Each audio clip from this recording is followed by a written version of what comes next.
It's so hot in Testing. You may. Oh, we can't turn on the fan. I don't have background noise. Is there like, what? Does the AC not go to this room? No, apparently not. So it's hot. super cold in the winter and super hot in the summer. Actually, it's because it's above the garage. Yeah, it is. So the garage would have to be air conditioned for this room to be air conditioned.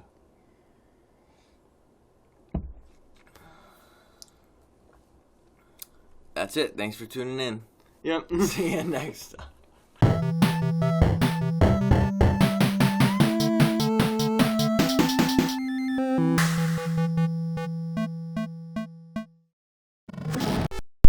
MeatCanyon made a new video, and it's about XQC. He did? I missed that. He just came out like today or yesterday evening or something. It's about XQC, and it's about the drama XQC was involved in because of the whole reaction streamer stuff. About, people that react to content and then re-upload it, and they basically don't do anything original, or hardly anything original, and they're essentially just like streaming watch parties of videos that they don't own or did not produce. Who is that person, that one streamer that like everyone is saying is the worst of that? XQC. XQC is? No, I'm thinking of some female streamer that like... Oh, Sniper Wolf. Yeah. Sniper Wolf. Jack's films are someone who's been making fun of her a lot. Jack's film has been going... He's going dog hog mode wild on her. That sounds bad. Anyways, XQC is also taking the brunt of it. Both of them. But XQC is the one who like got into an argument on Twitter about it. That chair is squeaky. I know. I'm trying to make it squeak less. You gotta just buy a new chair. Do you want me to use that chair instead? No. Well, that one's squeaky too. It's also less comfortable. So, actually, never mind. I sat in that and it feels like sitting on a piece of plywood. So there's like no cushion left. Anyways, what's your thoughts? My thoughts. Mm-hmm. On reaction streamers and in the case of Sniper Wolf, reaction YouTubers. It's like... Or even reaction TikTokers. I see a lot of people on TikTok. It's basically... They make... No, let me finish this. There's so many videos on TikTok that are either... Some people just completely re-upload a video and then tag the person. They're like... I think you're going to mention... This is a crazy video, or I totally agree with this video. But, like, they didn't even respond to it. They just literally re-upload a video. No, it's... Or they do the TikTok thing where you, like, stitch or do-edit, whatever it's called. And they do a stitch or a duet where it's literally just them recording their face and they're like nodding or maybe going like, yeah. And it's just basically reposting the exact video with almost nothing additional.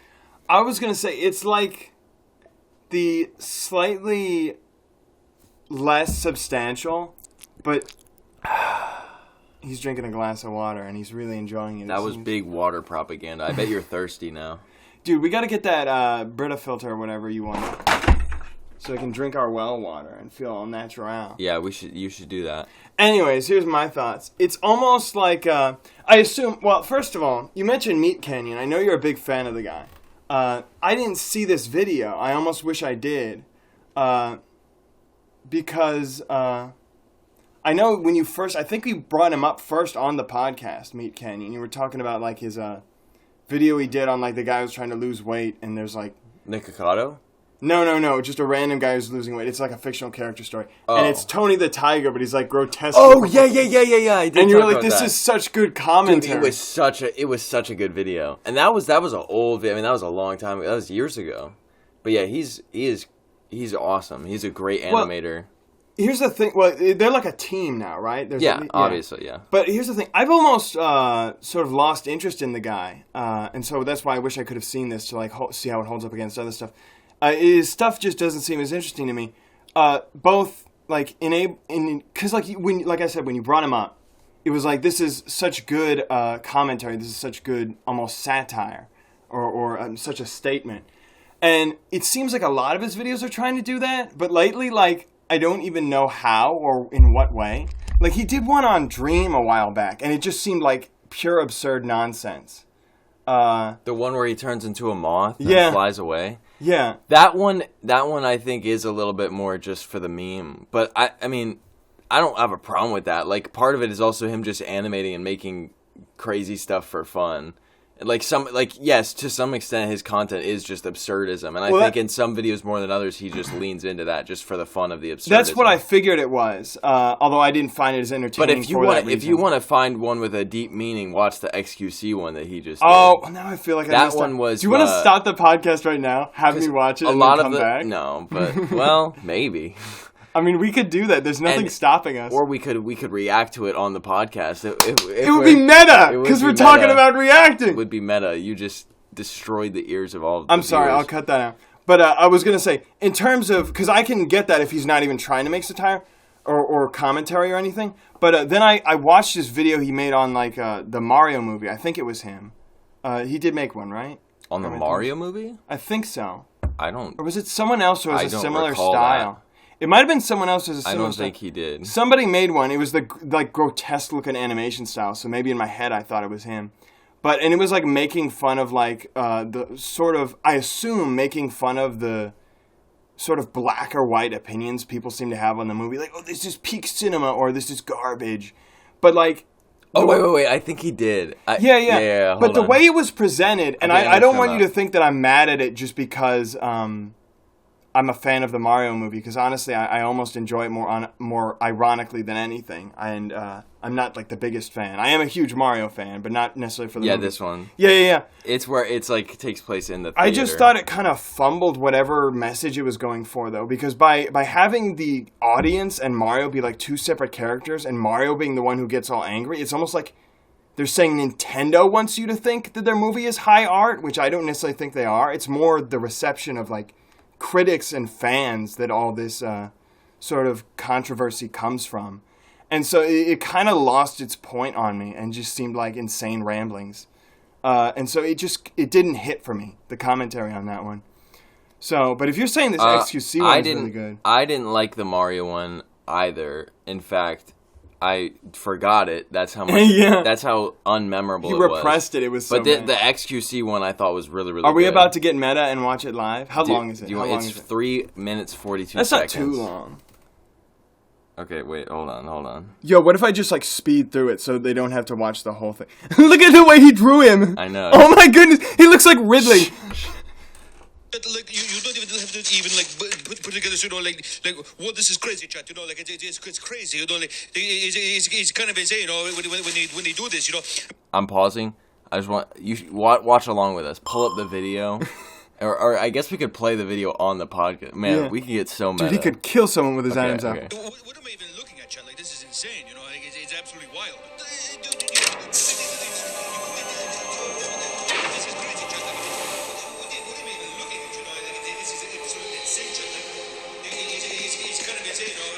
Why don't we just take some here and leave? I just want to interject for a small explanation, because I don't know if you know this. There's a clip that went viral of him. He has housekeepers that he's hired. Oh, yeah, I was going to say, I think I'm garbage. supposed to know these characters. And here, actually, let me see if I can find the clip really quick. This just explains why there's housekeepers in this is going to be the hardest podcast video for me to edit, because I have to put actual video footage in it. Here. Who's gonna need more Tide? Who's going to need more time? And that's an advertisement. We're reacting to advertisements now. Well, I hate modern ads. We got to talk about them. Dude, every ad is 15 seconds unskippable. Dude, I got to talk about that too. Watch YouTube this. has definitely gotten worse. Normally, I'm not, like, embarrassed, Chad. So, like, I'm more social and chill. But this time... There's so much trash, is what he basically says. Basically, you can see in the background, there's multiple housekeepers just bagging up his trash as he's, funny enough, reacting to random videos, streaming. And he's like, yeah, I'm so embarrassed this time that I have so much trash that I'm not even talking to the housekeepers. And it's just so weird. He's just like sitting there streaming while people pick up his trash. That makes him seem so sad, honestly. Yeah, exactly. Okay.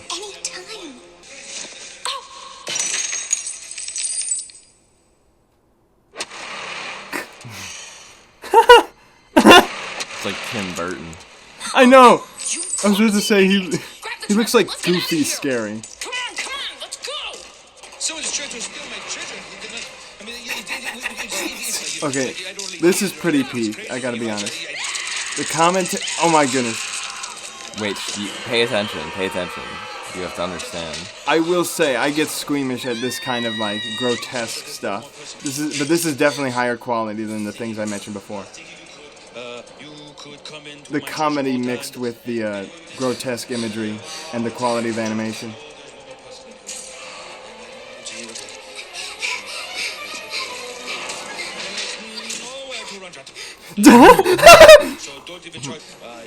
Okay, the voice acting is great too. This is hilarious.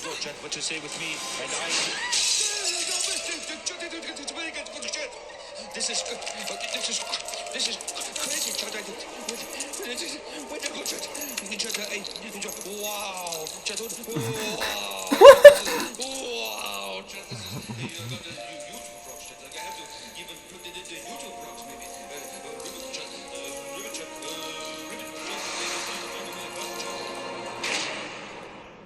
That's it.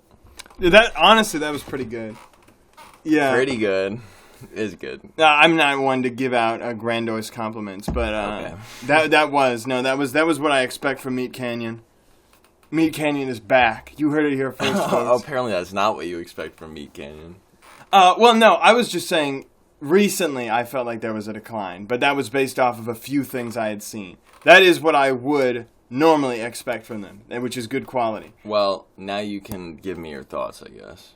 Uh, Actually, I was asking your thoughts not on that video in particular, but about the reaction YouTuber stuff. But you can give me your thoughts on both now. The reaction YouTube stuff, i.e., what we just did, Yeah, coincidentally enough, it's meta. But if we're about to critique it, then we can just say that it was parody. it is like what I have heard some people. It is what I said is a less substantial but more involved version of what I've been seeing called on like TikTok and stuff, sludge content. Have you heard of this? No, Wait, I'm surprised you haven't. You haven't seen the clips where it's just like... you just can't resist looking at me when you're Because I love you, man. Grabbed his face. You haven't seen... I'm sure you have, but you maybe haven't heard the term. These clips where it's like, haha, funny meme they throw in there, and then the bottom half of the screen is like one of those dumb mobile game ads or somebody playing Subway Surfers. Sludge content. That's what they're calling sludge content, where it's just like they throw as many things on screen as possible. Because I'm listening to you. You don't have to look at me. well, stop leaning back. And it's like, I almost get the appeal, because sometimes I'm watching 2 YouTube videos at once, and I get bored of one, and I switch over to the other, and I watch it for a minute, and then I switch back over. Brain rot. It's like, well, yeah, it's like that thing. It's capitalizing on brain rot. And people are like, people are starting to raise, like, is this a serious concern? Is this what we've come to? Where we need, like, ADHD memes blasted through our eyes as, like, typical content? And that's kind of what I feel like this... I mean, the people making this are... also trying to capitalize off of just, like, viewer retention in any way possible. They're basically, like, stealing content and then just slapping their face on it with bare minimum reaction. Just like the bare minimum gameplay of, like, mobile games or whatever. But like I said, it is a bit more... They're trying to attach it to themselves. So it's like a personified, live, and therefore, like I said, almost lower effort, because they're just doing whatever comes to them. Version of that same type of sludge content. I think we need to do a study on this. I think people would rather watch reactions of a video than just the video, because, as you said, it adds just like an extra layer of stimulus to it. It's like the modern day laugh track. It's like we need to see if people would rather watch reactions to reactions of videos than reactions to videos than videos. And like, because it's like post irony. They want people to make fun of the reactor now. The more we're just going to keep going of deeper. Extra stimulus it is, the better. The more neurons firing in your But no, brain. dude, I think I'm onto something here. Back in the day, it was the laugh track. Then it was those like that's true. It is like the laugh. Then track. it was like those Tumblr posts that were like funny things people posted on Tumblr. But for some reason, the version that gets screenshot and spread around ends with someone who's saying like, "OMG, so true," Like, instead of just the funny part? Yeah, or the same thing with Twitter posts, where it's like the video and then the tweet is just like, wow, this is hilarious. And then it was early on was reaction content, too. Then it was the sludge content. And then the sludge content brought back the reaction content, but made the reactors even more, like, mainstream. I think that's the chronology here. And there's just something innately in us. And this is funny because it reminds me. Because Vsauce is a pretty smart dude. Michael, hey Vsauce, Michael here. And I put this down as a point because a while ago, I think it was, who's that guy who used to be like from Smosh or whatever? Anthony Padilla. Yeah, and you're saying you get recommended a lot Smosh of is back together now. They are, We'll talk really? about that too. I was never into Smosh, so... But we can talk about that. In fact, that's a great segue from what I was saying now. I think it was him interviewing Vsauce. I should just call him Michael. Michael, whatever his name is. Michael Vsauce. Michael Vsauce, yes. That's actually what I hear most people refer to him. He was asking for his opinion on Sludge content, and I think Michael Vsauce, is a very smart guy. But I think he gave the worst take ever. He was like, he's basically said, I think it's perfectly normal. I think we're overreacting. And then Anthony was like, really? You think so? And he's like, yeah, back in the day, people used to like meet up and hang out, maybe watch birds or whatever. But you know what? At the same time, they were like talking to each other. They were like reading the newspaper. And I was like, that is not equivocal. That is like trying to maximize your time, not needing constant stimulation on all cylinders, you know?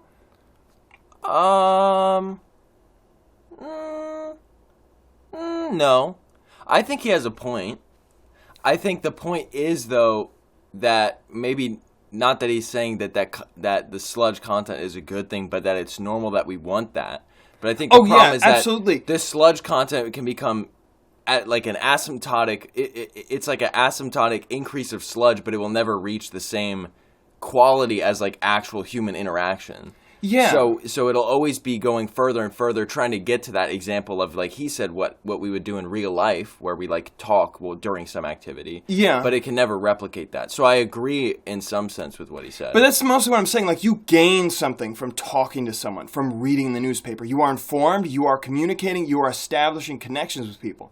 I do not gain anything from having Subway Surfers playing on the bottom half of the screen. Yes. That is again, literally like baby shake the keys in front of your eyes. You're talking about what, like, if you actually gain something or not, which I agree you don't. But it makes sense that your brain maybe craves that because it's getting closer and closer to something that is gainful. Exactly, but that's where it departs, and that's why I feel like it was very unnuanced and very unintelligent of him to not notice that departure in like the product and what people are looking for. Well, maybe he was just answering the question in a way that's different than how you expected it. Which is why I prefer what I said about comparing it to a laugh track, or almost like it's almost like the non-social version of like checking your phone during dinner, where now instead of spending time with other people and you need something else going on, it's you can't even have your own time to yourself. You have to divide your own time between a billion different things. And I do think it's a matter of like degrading attention spans and stuff like that. Well, but it's like you said. I think we've always wanted that, but now that we actually have it, like you can't deny that this is like peak of it. Like we have too much of it, and now I think it's actually getting to people's heads. Well, the same can be true without technology. I think it's basically like addiction, or what's the word?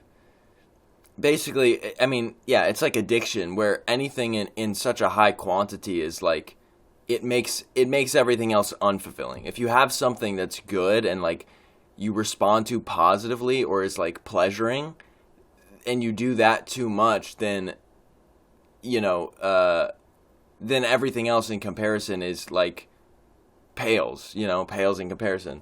So it's kind of like the Buddhist mindset, I guess, of like meditation and like moderation in what you do and detaching yourself and having moments of like absolutely nothing, of like literally boredom, that makes the moments of not boredom that much better. Yeah, you kind of need to learn contentedness, because like I said, there's no reason, like you gain nothing from this extra stuff except making you want more of it. Soon it'll be 3 things on screen, but you're still gaining no more than you would from just the one.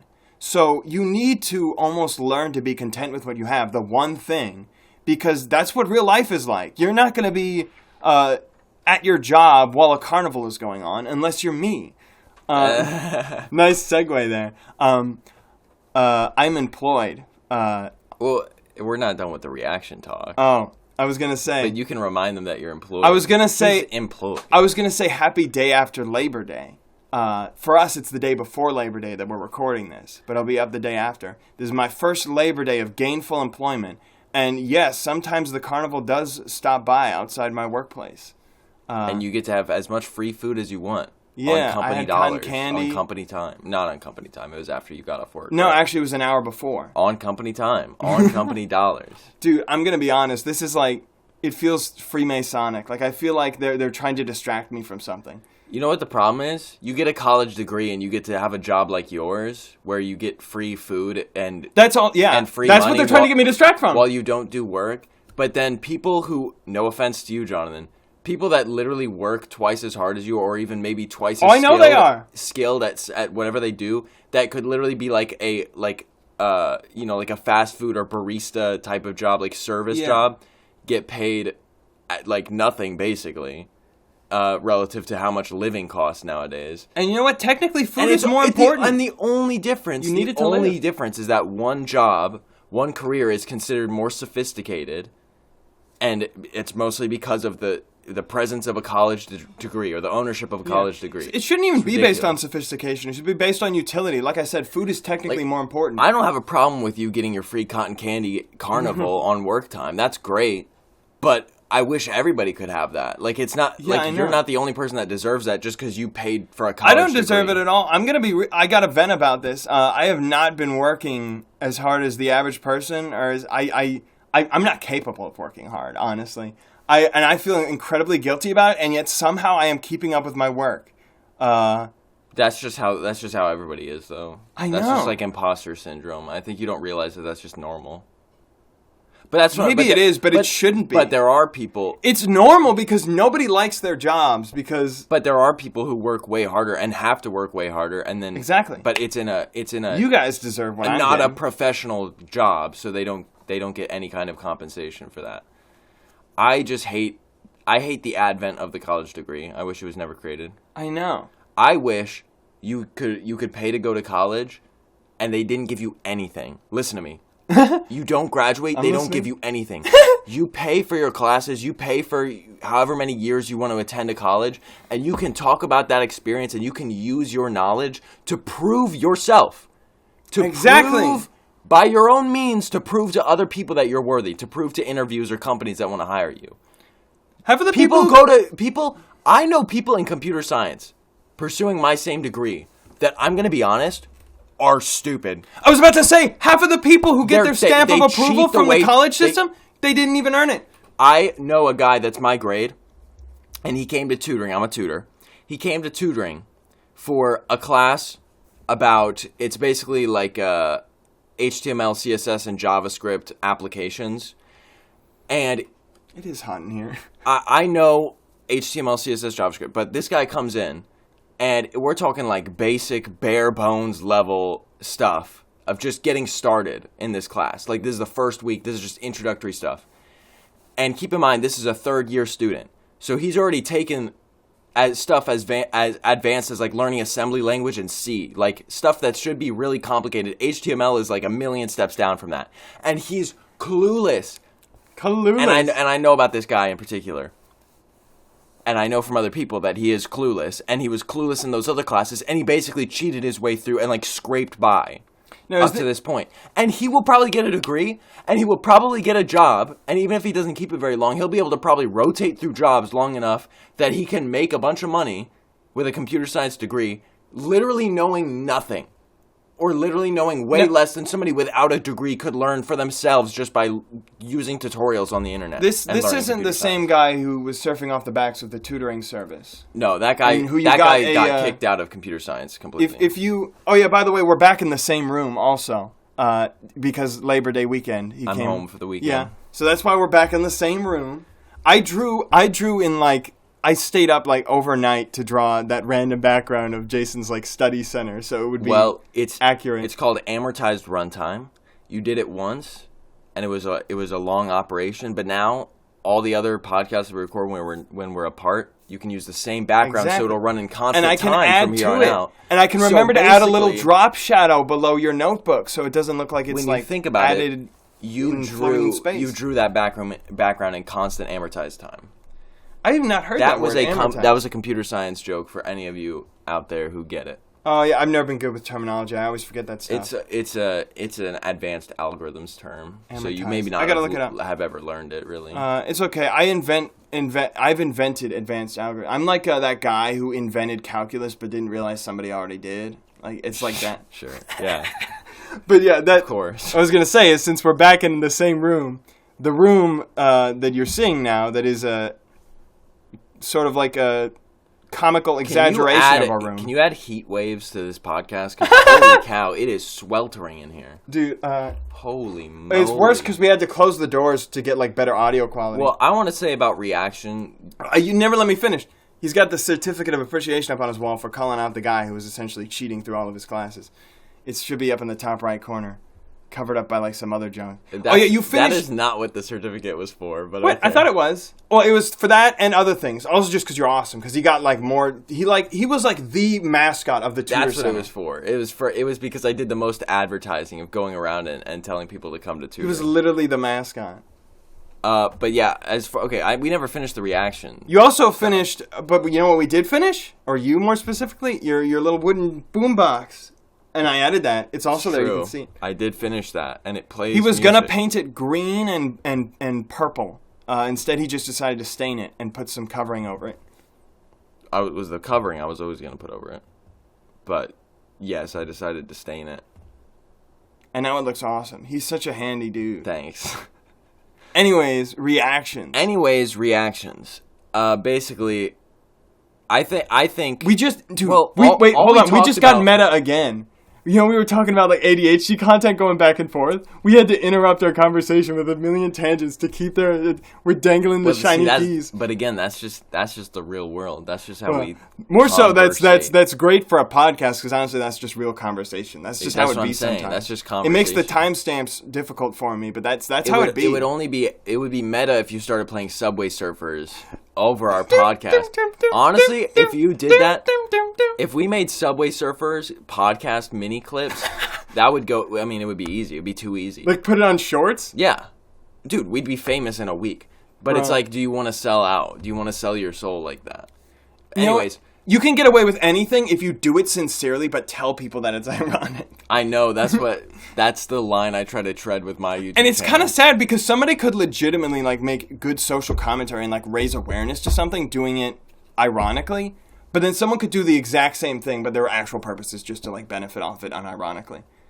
It's kind of crazy. It's like weird. That's why you always have to, if you want to make satire or parody to actually change something, you have to really think, am I changing it or am I like contributing to it?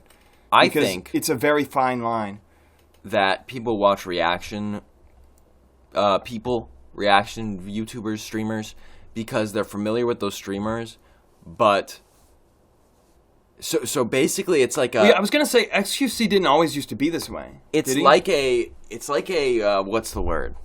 It's like a filter over the content where it's like, let's say XQC watches some video It's like watching it with XQC. I'm right by his side. by creator X, okay, and you don't know creator X, and normally you might not watch this video by creator Elon X Musk. because you're not familiar with creator X, and so you don't know whether you're gonna like them. So why spend 10 minutes maybe watching a video by creator X if you don't know you're gonna like creator X? It's me, XQC. Let But me guide you through the internet.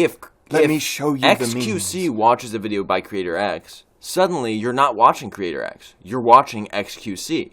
And now, no matter what, you're going to be like, well, I know XQC. I'm going to like this video. He's watching someone else. He's going to be funny. He's going to be cool. So I'm watching XQC. I'm not watching creator X. Honestly, And I will say myself that I find, like, I'm not going to pretend I'm impervious to it just because I understand this is what is happening.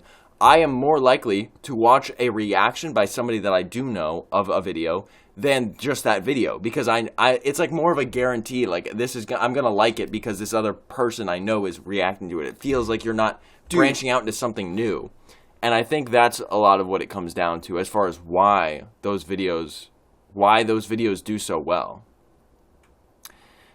I honestly, I find it funny that you said that works on you to an extent, because honestly, you sold me off of it even more by saying that, because I don't like having like my interest filtered through someone.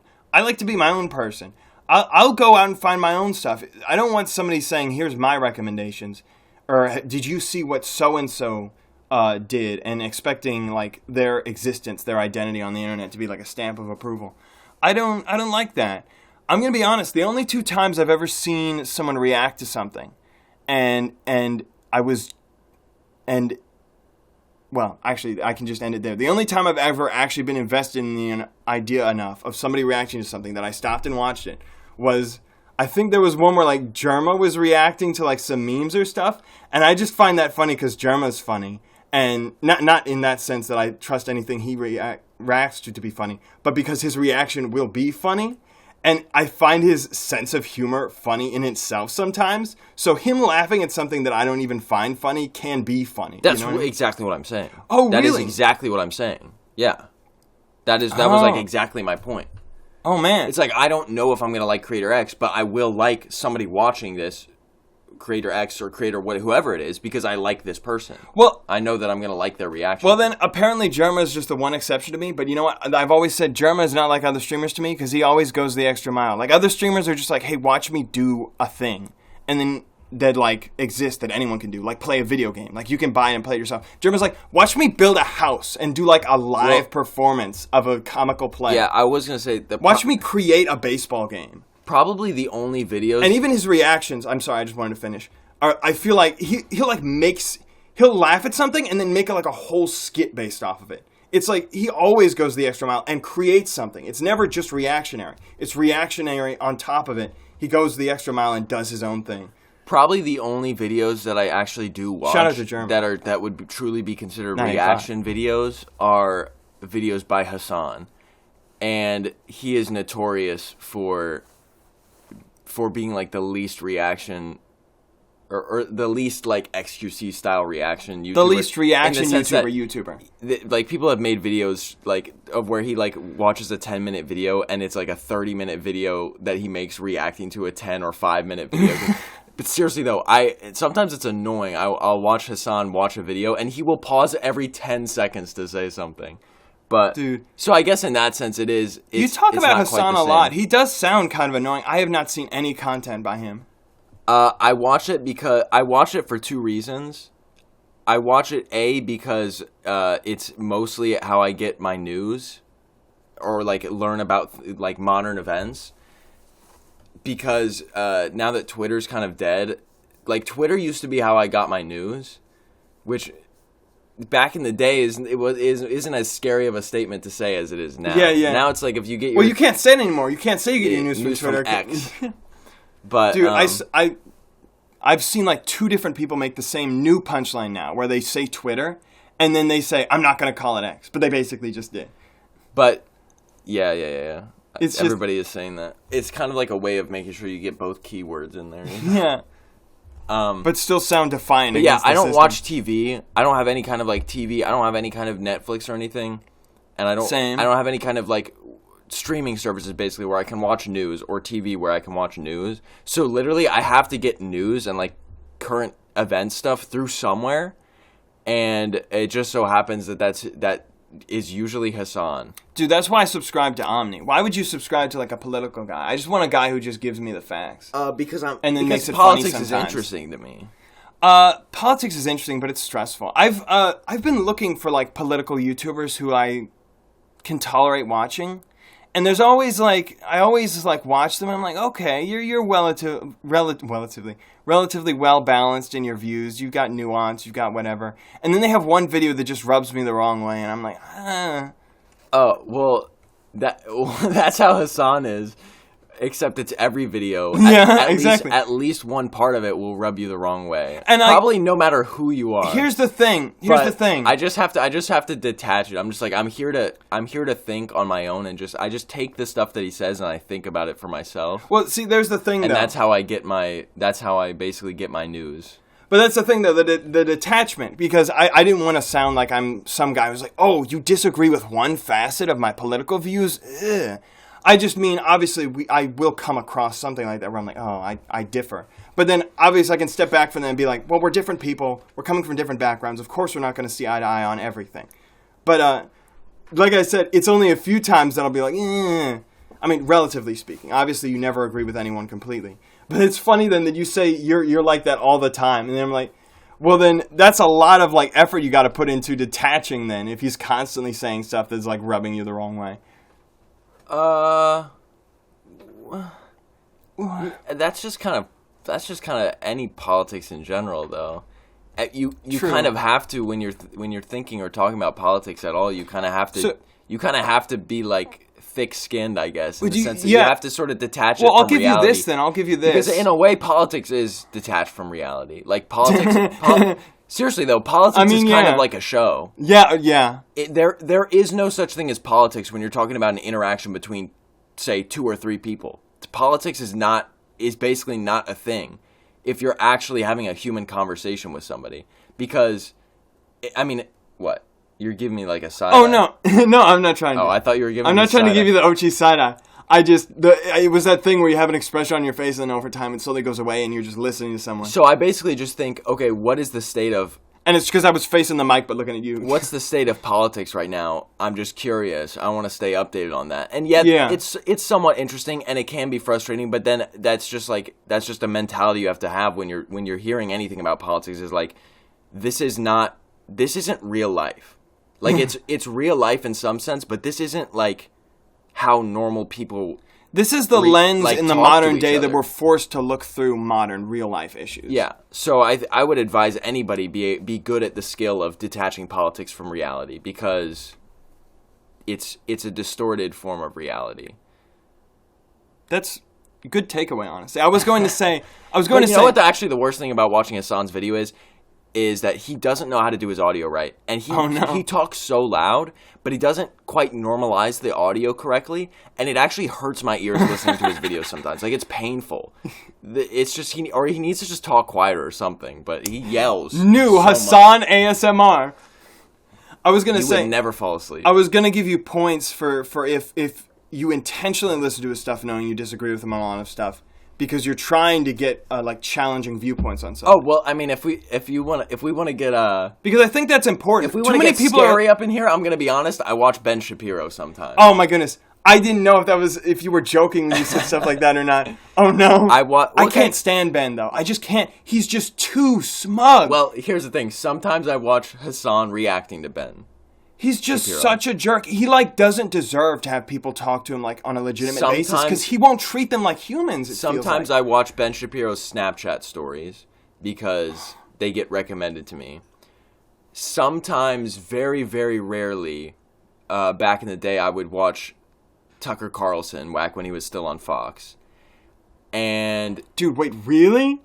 Yes. Well, okay, like stuff that Fox would upload of Tucker Carlson's clips from his show. It's like you're saying, like you're genuinely looking at this to see like how the other side thinks. Yeah, no, it's not because I like Tucker. It's not because I'm like, okay, gotta sit down for my nightly Tucker Carlson. I think this is something people need to do. I've been saying this for so long. People need to go down the other side's rabbit holes because you will never be able to tell them. You will never be able to tell them why they're crazy until you understand what they're thinking. Exactly. And I was going to say... That's why I watch Ben Shapiro, because I'm like, I need to understand. I need to understand what... No offense if you watch Ben Shapiro, but I'm just going to go ahead and say you're brainwashed. I need to understand what the brainwashed people have been brainwashed with so I can help them become unbrainwashed. Honestly, I feel like Ben Shapiro is such a weird audience, though, because I don't even think most conservatives like him. Sometimes just because he's a Jew, but... I would say most conservatives like him. I definitely feel like it's a younger conservative audience. I was going to say, I think it's mostly like angsty teenage boys that watch the kind of people like Ben Shapiro because they kind of just like the really abrasive, it's like destroying the left wing. SJWs. Liberal get wrecked. Yeah, the SJ. It's like they're living in 2012. The SJW wrecked compilation type content. That's the kind of people that watch Ben Shapiro, but I watch it because I want to, like, if I'm going to have a conversation with somebody who's potentially the kind of person who watches this content or, like, buys into this kind of thinking, then I want to understand why they think that. And, like, I'm never going to be able to do that unless I see what kind of content they're consuming. And knowing what kind of content they're consuming gives you a better way to understand why they think the way they think. Exactly. And that's the same for people that watch Hassan, too, because... I think it's important, too, because it helps you realize something. Because a lot of people gravitate into this stuff when they're very young and impressionable and possibly coming from a place where they're looking for some meaning in their life. And you have to like look at this and question, if this was what I was exposed to at that time, would I be any different, honestly? Because so many people... I can answer that from personal experience. No. No? I wouldn't be any different. Oh, you wouldn't be any different. Okay. Yeah, I was about to say, I feel like too many people are like, yes, like almost like, they wouldn't admit to it consciously, but like subconsciously, like, no, these people are evil. They're just like born racist or something. Some people do actually believe that. I think that's the craziest thing ever, and most pessimistic thing ever. But I think nowadays, that's why when people are always like realizing... the kill Hitler question, like if you could go back and tell me to kill Hitler, I'd be like, no, I'd give him to like 2 hippies in America looking to adopt.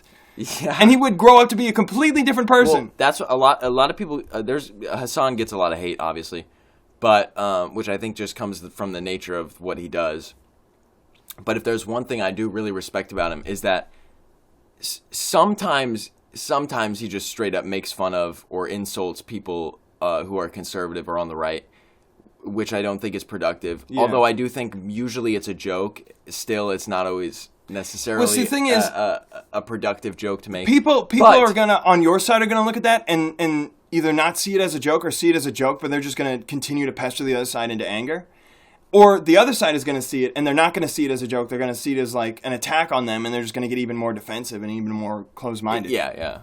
But if there's one, so it's like that's like the liberal equivalent of when you make an edgy joke that could potentially like evoke, like hateful thoughts or something. And you say, oh, it's just a joke, and it's like, well, it has negative consequences. So does your joke against the other side. It's making them more angry. It's invoking them. Yeah.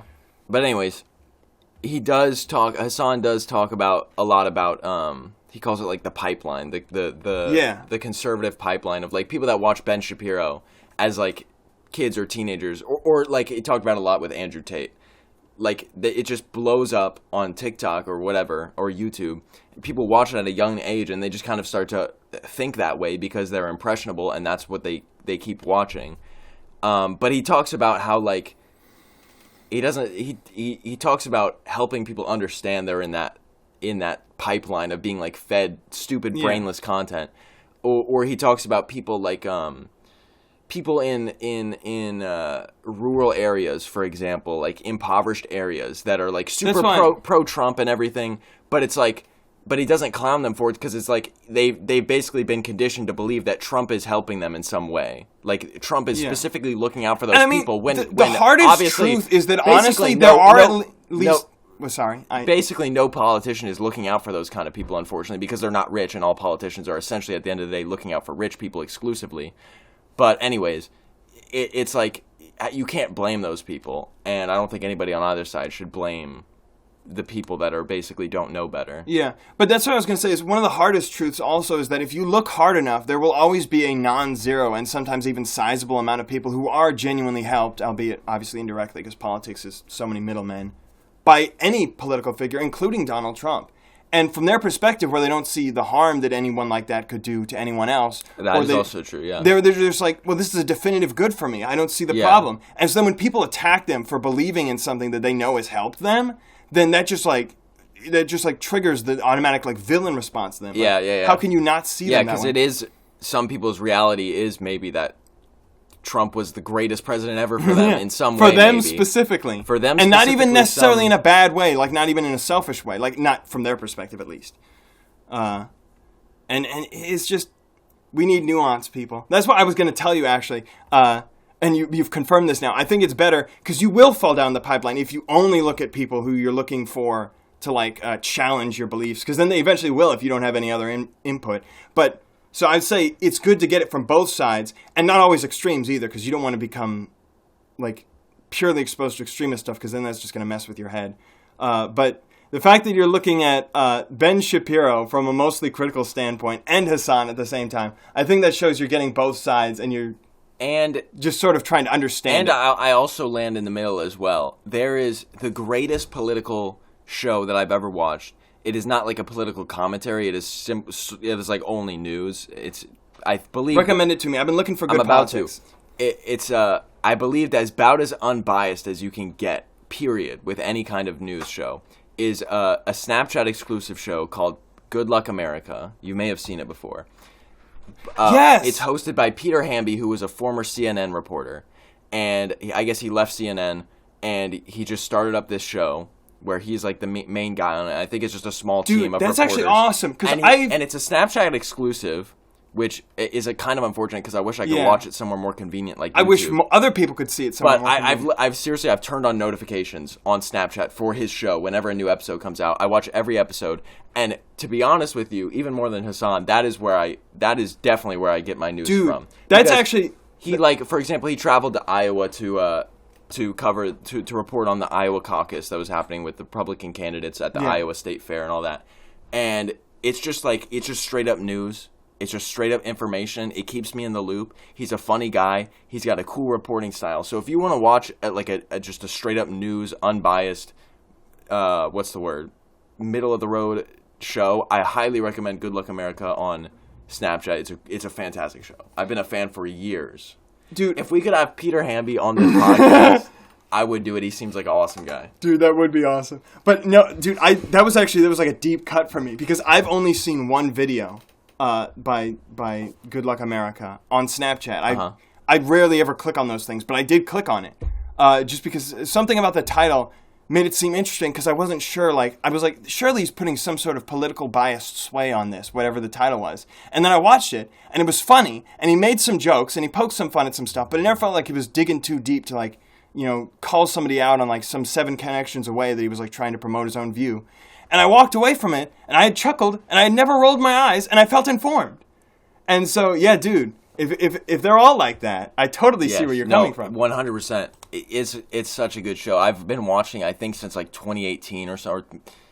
I want to say 2017 or 18 is when it started. It was somewhere after the election of Trump, and it's been a great show for years. So dude, that is awesome. That's my rec for this episode. It's really out of order to say this now. But I was going to say way back when you were talking about I watched Ben Shapiro, and at first I was taken back, and the Tucker Carlson. But I was like, then you know what? Honestly, I can see it because although I've only done it a few times, back when he was on YouTube, before he was banned from everything, I'll be honest, I saw some Alex Jones just because I wanted to understand where people were coming from. I wanted to understand. Okay. Watching Alex Jones is just straight up like watching a comedy show at that point. I know. Well, the interesting thing is you can go through... Because the thing is, it made me realize the most important thing I think I realized from watching some of his stuff is people will always show the worst of someone. There are Alex Jones videos out there where he doesn't rip his shirt off and yell it in your face. I'm sure. There are some where he's pretty somber and sober and collected.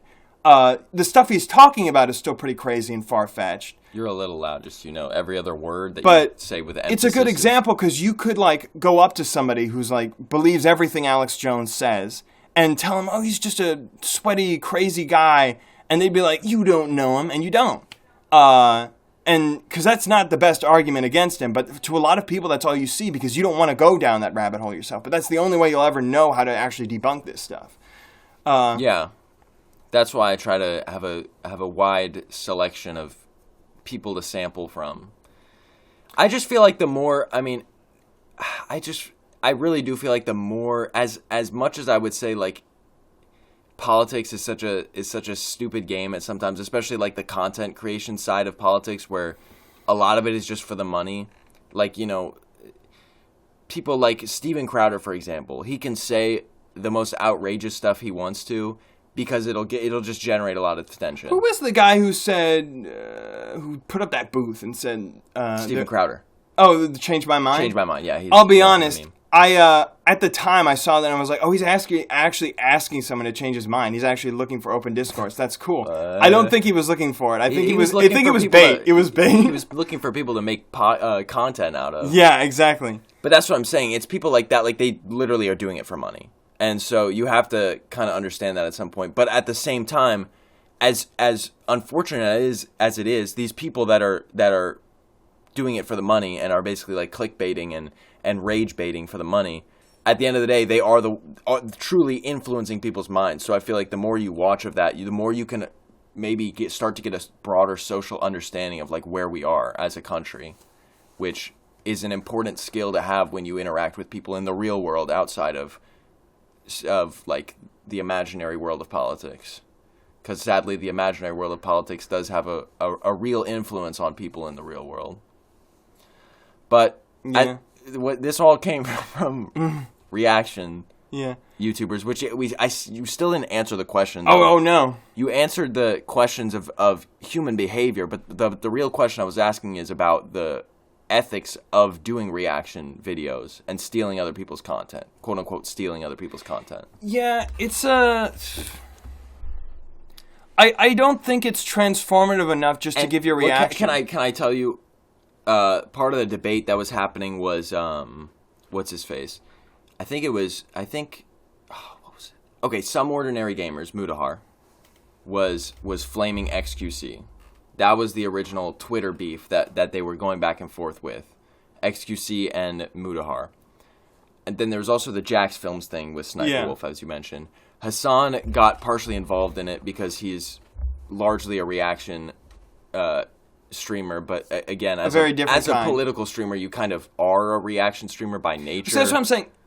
He's it's a good point to jump off and give my opinion, but I'll let you finish your thought. So there was that. Then there's another angle of this, which is like Charlie Moist Critical, who has been criticized in the past, and I'm not saying he was relevant to this one specifically, but because he's been criticized in the past, and actually, if you've noticed, if you watch his videos still, he's heavily dialed back the reaction stuff in response to those. You know what? This is a good way to put it. And then there's would you watch the reaction without the context? Yeah. That's what I... If so, then yes, that's fine. Yeah. Whereas if somebody's just like, no way, dude, and it's just a clip of them saying, no way, dude, that's crazy, who would watch that? Whereas if it's somebody like going on a crazy rant, coming up with a skit, where it's basically, this is what inspired this random spiel, this was what inspired this comedy routine, right? Then yeah, I would absolutely. Right. I don't know how I peaked the microphone so much just then. I wasn't that loud, was I? That's why, like, Moist Critical's old videos... he was kind of like that. It was like some videos he would just re-upload his streams where the stream, like unedited or mostly unedited, where it's just like clips from his streams where he's just reacting to videos. And that was what he got critiqued for a lot. And so now he doesn't really ever do that anymore. Yeah, that's old news. And so it's mostly now him just talking about things that happen. Yeah. And see, stuff like that, so especially... it's like people might not... Now, there might be less people that want to watch that if it's just him talking about stuff that happened. But I think that he's definitely in the clear as far as the moral ambiguity of like the reaction stuff, because he's basically just covering news without just re-uploading it. But yeah, because that's like Hassan, especially, you could listen to all of that and gain something from it without the context. The context is just there so you fully understand it before you go into it. Mm-hmm. And that's especially what you need with politics, because we were just talking about how the context is important. You need to know where this stuff is coming from. It's just like what we did, bringing up the video that we were about to talk, and especially for me, because I hadn't seen it yet. And we did most of our discussion like about MeatCanyon beforehand, so it did feel kind of like hollow reaction afterwards. So it's just like, that's good, you know? You know what? And that's a good example. Our reaction alone, without the prior context, like our post-reaction, does not qualify. I do not think that's viable content. That is like theft. If we just uploaded that, just like, oh, this is funny. Me, when I was talking about like the animation, right? Oh, look at how pointy his Adam's apple is. That's nothing. The other thing that I think is important is the type of content it is. Again, talking about like Hassan, with political content, if you're going to talk about political content and you're going to talk specifically, if you're like talking about Ben Shapiro, I think you almost have a responsibility to include the original video you're talking about, because otherwise you can very easily take something that somebody said out of context or misconstrue their words if you're not showing what they uploaded, what they said originally. So I think that's basically a requirement. I think that's actually a good practice to show a clip of something that you're talking about and then talk about it. And the same can go with anything that's like commentary or news related, something like that. Which again, the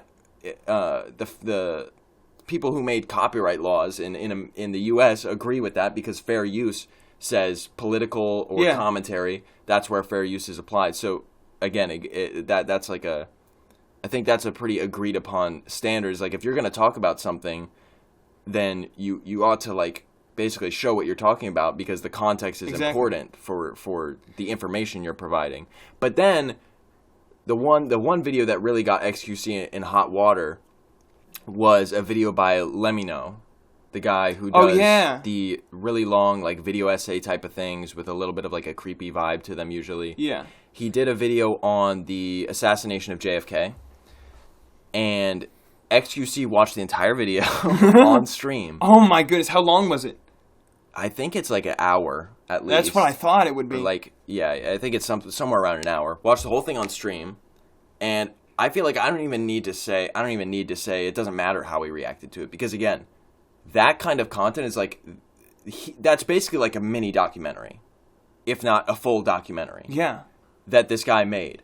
And what are you adding to a literal documentary? What are you going to add to a literal documentary? Maybe if it was some kind of political documentary, that's the kind of thing you could cover. And weren't there would people who were it. like streaming whole movie watchings? Yeah, it's like that. They would test the limits of Twitch by streaming through they would just watch entire anime series. Oh yeah, I do remember. They would be like, okay, I'm watching season 1 on stream today, and they would literally just stream themselves just sitting there watching it. And that's when like this whole thing really took off like a couple years ago. I was going to say, I think Etika used to do that. I think he streamed himself watching JoJo's Bizarre Adventure at some point. I was going to say that way back when we were talking about just reaction videos and not getting like politics and like all this other stuff roped into it. I was going to say that was the other thing I was going to list. I think I even said that. There was 2 cases, and then I said Germa, and then we changed topic. The other was obviously Etika, and very straightforward. I just, I liked his reactions. And he, for him it was a lot more improv. It wasn't as like thought through. Well, but he took it the extra mile too. I would watch his reactions without the context. If you know Etika, then he's doing it 1,000 times more than anything XQC could ever. Yeah, do. Exactly. Like you would watch that without the context. Yeah, you just know XQC watching a video on JFK's assassination. Well, I'll just call it a documentary on JFK's assassination. XQC is not adding any meaningful information to that. Dude, imagine he like right near the end, he pauses just before the end, and he gives like 30 minutes of insight that like completely blows everyone's minds wide open. That is a bad joke to make, talking about the JFK assassination. Oh my goodness. I did not plan that. I'm actually serious. You said it in so much detail too. You didn't say blows them away or something. You said blows their mind open. That was completely unplanned. We're gonna get shadow banned. We are gonna get shadow banned by the shadow government. Anyways, but yeah, like even somebody like even a political commentator, what are they really gonna have to say about this guy's research that he turned into a documentary on JFK's assassination? Yeah, and the honest thing is, you actually could, and not just JFK's assassination either. It was actually a much more niche topic than that. I forget exactly what it was, but it wasn't just the assassination overall. It was a very niche topic even within that he did the whole documentary on. So unless you are literally an expert and have studied specifically JFK's assassination, I feel like there's not much you're going to provide to that you would react to. And even if you did, with such a long form video, you're not going to simply watch the whole thing. You might go through parts and pieces that you want to talk about. And I was going to say, you can do a reaction to a documentary. But I think the amount of content that you show is important too. Because I was saying, does the reaction stand on its own without the context?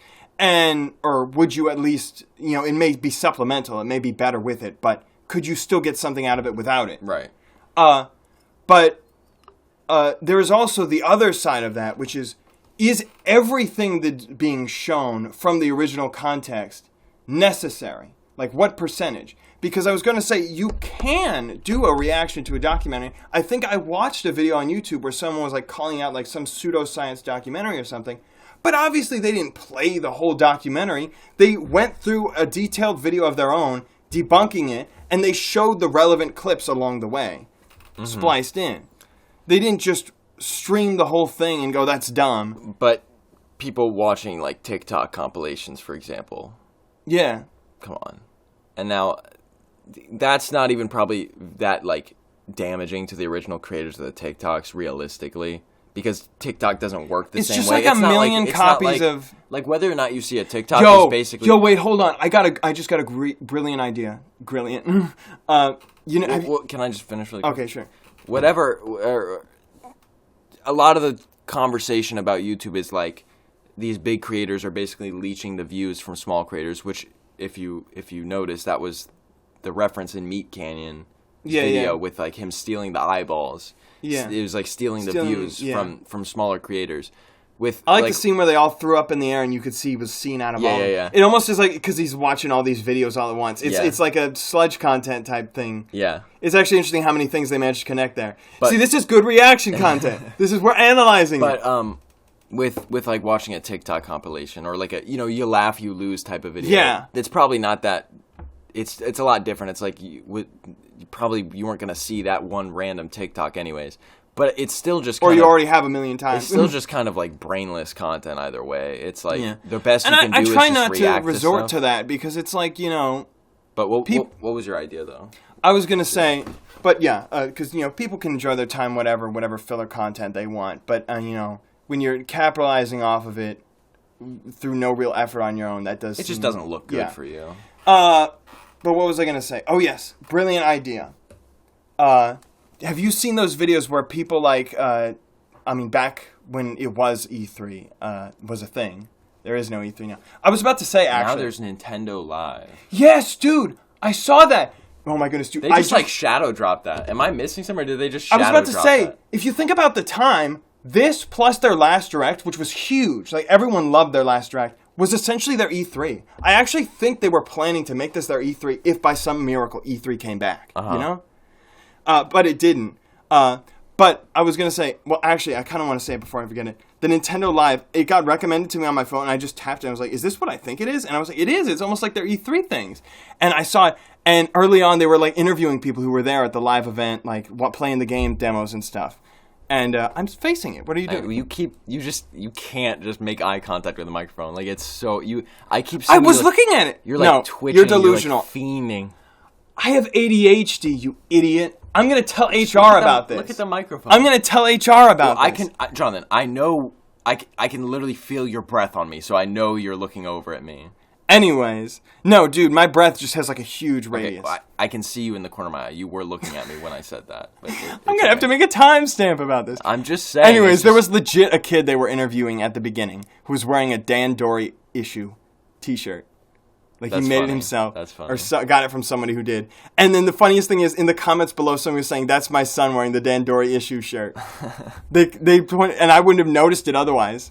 Now, what's your grand idea, though? Speaking of E3, back when people would have, like, their crazy reactions to E3 that they would live stream, and now they still do it to, like, random Nintendo Directs sometimes, there would be people who would compile all the reactions so they're, like, playing at the same time. Have you seen those? Yes, yeah. Do that with these random meme videos. Put everyone out of business. You can see all the reactions at once, and it's maximum sludge content. Wait. I told you we're going to go from 2 to 3 screens, infinite screens. A reaction YouTuber who compiles all the reactions of other and then YouTubers. Reacts to the reactions. No. Yes, actually, that's crazy. You would rule the world. You would take over the internet. This is actually what we need. This is what we need to do. But yeah, this is the future. The unfortunate, sad, also, dystopian, apocalyptic future. People want a lot of this argument is like, how are you going to make a hard guideline on what is okay and not okay for reaction content? Well, some people might hate to hear this, but I do think it comes down to intentions. Yeah. At least partially intentions. Well, and the problem with that is you can't always read someone's intentions. Yes. But so sometimes people make it very obvious what their intentions are.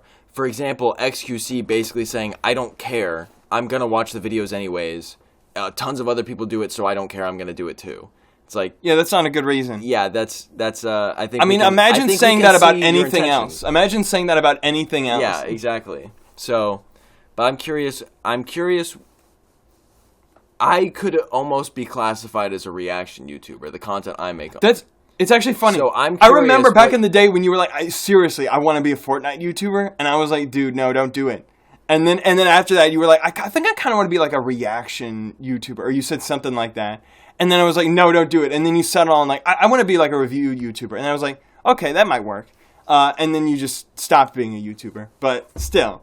But, well, if you were to call me anything, it would be... Actually, I don't... Never mind. A Jason Callan fanboy. Well, I was just thinking, like... Fellow Jason Stan. Sometimes I do reaction videos, if you can even call it that. And then sometimes I do sort of like food reviews, if you could even call it that. So maybe my content is a little bit more original than I give myself credit for. But what would you? When was the last time you did a gameplay video? What would you? A long time ago. What would you call my videos that are like, for example, the Jason Callan video is? I guess you'd call it a reaction. It's video, almost like a shout out video. Yeah, that video is kind of, I guess. You know what? That could be a genre. It's like a commentary video, except instead of calling someone out, you're like, hey, check this guy out. I've seen a few of those actually. But like, imagine making a whole channel dedicated. What to would that. you call my videos when I'm like? Shout out to Jamlab. That's him who's talking. Maybe you not would right say, now. That's me. But maybe you would call it commentary, not reactions. Yeah, maybe. But like so like my video, weird things found on the internet, where I go through this list of like weird websites and stuff. What would you call that kind of content? Because I'm watching videos in it, like I'm reacting to videos. That's part of it. It's almost like an investigation. It's almost like an impromptu mini documentary, kind of. So in other words, you never did that one where you were looking through whatever those like suspicious websites were. That's because they got taken down. Yeah, unfortunately. But that seems so ominous out of context. You never did a video on those weird websites. Yeah, they got taken down. You think I'm safe from the reaction YouTuber allegations? I think so. Maybe. I'm trying to think back if maybe you have one video that might be a little bit worse than the others in that regard. But like, okay, think about like my honey video. That's a popular video where I react to honey advertising. See, that's more critique. Yeah, so would you call that commentary or reaction? Yeah, I would call that commentary. Okay. Entertainment commentary. Then I think I beat the allegations. Yeah. But that's just one allegation of many, bro. You've got a long journey ahead of you. What are the allegations? No, we got that running gag about harassment. Yeah. Linus Tech Tips. Have you heard about Linus Tech Tips? No, not recently. What happened recently? They have some controversy. One part of it was workplace. Oh wow, really? Stuff, which they said they're working to resolve. They're going to do an internal investigation and publish the results. Oh man. The other thing is basically just a lot of people said that their tests that they would do of computer parts, there was a lot of carelessness in some of the tests and inaccuracies. That's basically the gist of it. But what was the first one again? A former employee said that there was like workplace issues, harassment stuff that they experienced. Was there any greater detail on what the harassment entailed? I don't remember. There may have been. Oh, okay. Why? It's just because that's a very, vague thing to say. Like, that could be many things. Well, if you don't know, Linus just stepped down as the CEO. Oh, wow. Of Linus Media Group. But now it's just Media Group. Now it's just Tech Tips. It's a pretty huge company of people thought he was pretty wholesome. It'd be unfortunate if he were not. Well, the thing is, I think he is. I think the problem is that they just I think the problem I've seen with some people is it's just hard to run a business, and these average Joe people who are nice and wholesome can't always just keep everything in check. I think the problem, and the stress gets them, and they make careless mistakes in trying to keep up with the demands of their job. Maybe one of these days. I'll today. Finish my sentence. Today. Basically every one of their employees said, including Linus himself, said that their biggest complaint with working at Linus Media Group is that they always feel rushed every video they make. Yeah, that's what I was saying. So they're basically trying to pump out content as quick and rapidly as possible. So that leads to errors and mistakes and carelessness. It's hard to be a good person and a successful person. So I don't think unfortunately, in today's environment. I don't think there was probably any like malicious intent, especially by Linus himself, but yeah. Anyways, I guess that wraps off the reaction stuff that we were talking about. Interestingly enough, so the only thing left is Super Mario Wonder. Oh my goodness, dude! Should we just Super Mario Bros. Wonder and Charles Martinet? Yeah, you abbreviated SMW, and I was like, you said SMW Direct, and I was like, SMBW. Super Mario World? No, you abbreviated SMW. I know. I'm saying. Sorry, it's SMBW. Well, okay, I'll mark that off the list too. You escaped that cancellation. They said that Are we actually going to talk about it this late? What do you mean? And it's just so late into the podcast. What else are we going to talk about? I have to pee? Honestly, there's some more YouTube stuff I could talk about. Well, why don't we introduce some variety to this podcast? It just seems a little late for that, but sure, why not? We're not going to do a deep dive on Dude, the Mario hold on the direct that they did, but I want to talk about how they said that they were going to do a direct with Charles Martinet to talk about the new voice actor. Oh yeah, I thought that was going to be a part of this. Can I finish one sentence? Oh my goodness! You finished the sentence. No, there was a period because at the end of my sentence was, I really thought that would be part of the direct that they did on Super Mario Bros. Wonder. Oh, and then I said that for you. And then you said it for me because you couldn't just let me finish saying that. I'm sorry. But yeah, I was like watching the whole thing, and I was like, this is 15 minutes. This is pretty long. They're probably going to have a small section of it about Charles Martinet. Apparently, that's going to be its whole dedicated video. Yeah, I know. Or live stream. But like, when is that coming? Because now they've showed even more of Mario's new voice in the trailer, and also there's videos. I found pretty long videos of gameplay from the Nintendo Live thing. Yeah. They have demos that people are playing, and I've heard a lot of the new Mario and Luigi voices. And it's Luigi. I haven't even been paying attention. I need to Luigi answers now. I need to know who it is voicing. It sounds pretty curious. good though. Most of the time, I wouldn't be able to tell. I'm just curious. Again, except the inflection. I can't get behind the inflection. And I don't know why they haven't put out that whatever yet. But I was right so far with my theory. It sounds like every Mario and Luigi voice clip is there's going to be no recycled clips anymore. Well, they might also. Again, I think that makes sense. But I think the classic "It's a Me," brand new. I heard it brand new. Wait, there was an "It's a Me"? I didn't hear it. It was in demos footage that I was watching. Oh no! So watch the demos, and I was going to say every hey, every every every perfect is all. I was going to say that's not Mario. Everything is redone. I was going to say though, typically in new Mario games, yelling? You're yelling. Oh yeah, you're right. Also, you're not looking at the mic. Sorry. Typically in Mario games, they might reuse something like the "It's a Me, Let's-a Go," or something like that. But usually, for mainline Mario games, 2D or 3D, they will get new dedicated Yahoo! Yippee! clips. Stop making fun of me. I will report you to HR again. I'm saying. Sorry, I have ADHD, and I love you, and you're my brother, and I'm talking to you. I will glance over at you sometimes. It's a skill you can learn, and you should try to learn because you got to talk. I will not learn it. It is not applicable to real life, and real life is still more important than this podcast. Do you realize how hard it is for me? Being autistic, and my whole life people are like, you gotta look at people's eyes when you talk to them. It's impolite if you stare behind them. Autism card. And then Jason's out here saying, stop looking at my eyes. Stop looking at my eyes. You're peeking the microphone again. Stop, you're peeking the microphone. Do you know how many times people told me to peek the microphone? You're yelling again. I'm joking. I'm sorry for trying to make the podcast a high-quality production. I'm deeply apologize for doing my best to make sure that the production quality is as good as it can be. No, you just gotta realize the irony of this. Part of the production quality is not yelling and is also looking towards the microphone so that when you're speaking, it doesn't sound like it's echoing 3 times across the room before it actually follows into the compressor of the microphone and picks it up. That's all I'm saying. I know. I just don't like being harassed over something so ironically unfoundational to what I've been taught. I'm not harassing you. I'm just trying to remind you because every time I point at the microphone, you do it for like 1 sentence and then Linus you stop Tech doing Tips it. be like, I'm not harassing you. You just go back to looking at me. So I know. I'm sorry.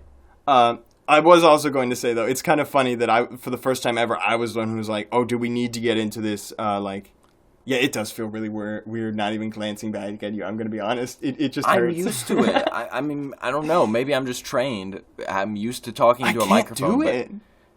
I just pretend that the person I'm talking to is this microphone, and I'm aware of your presence next to me, but I'm just deadlocked on the microphone. Oh, man. Maybe if I just put my hand on your shoulder. You can also use your peripheral. Sometimes you look so distressed. Like right now, I'm basically looking. Oh, I don't have out of the corner of my eye, but I'm talking towards the microphone. You talk about bringing up my life story with my ADHD. You're still yelling, by the way.